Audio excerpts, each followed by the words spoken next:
নমস্কার। ভারতকে স্বাধীন করার জন্য যার অবদান সব থেকে বেশি তিনি হলেন ভারতের অগ্নি শিশু নেতাজি সুভাষচন্দ্র বসু। আজ তাঁর ১২৯তম জন্মদিন উপলক্ষে আমি কৌশিক সোমের তুমি নেতাজি কবিতাটি শোনাচ্ছি। তুমি নেতাজি, কৌশিক সোম। তুমি দেশ ছেড়েছ স্বাধীনতা অর্জনে, হয়ে দেশের নেতা। ভারতের বীর, উন্নত শির, ব্রিটিশে ঝোঁকাওনি মাথা। তুমি মাটির বুকে পদচিহ্ন এঁকে গড়েছিলে সেনা শয়ে শয়ে। লড়াইয়ের ডাকে রক্ত চেয়েছিলে স্বাধীনতার বিনিময়ে।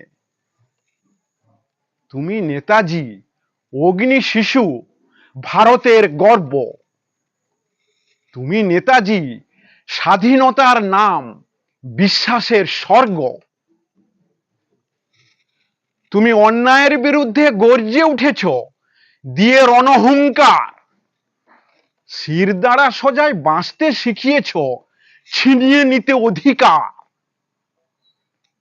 তুমি অবহেলিতের সাহস জুগিয়েছ, কণ্ঠে দিয়েছ শান। দেশবাসীকে ভরসা জুগিয়েছ, করতে ব্রিটিশের অবসান। তুমি নেতাজি, প্রতিবাদের নাম, বিশ্বাসের অভিমুখ। তুমি নেতাজি, শত্রুর ত্রাস, তোমাতে সর্বসুখ। তুমি শিখিয়েছ এগিয়ে যেতে, উপেক্ষা করে লাল চোখ। দাসত্ব নয়, বাঁচার অধিকার, স্বাধীনতার মন্ত্র হোক। তুমি নেতা নেতৃত্বের নাম, দেখিয়েছ আলোর দিশা। তোমার দেখানো পথেই এগোবো, জাগিয়ে মনের আশা।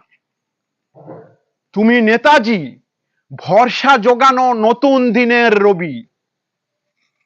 তুমি নেতাজি, ভারতের বীর, হৃদয়ের প্রতিচ্ছবি। দেশবাসী সদাই স্মরণ করবে তোমার নাম। আজকের দিনে জানাই তোমায় আমার সশ্রদ্ধ প্রণাম, সশ্রদ্ধ প্রণাম। নমস্কার।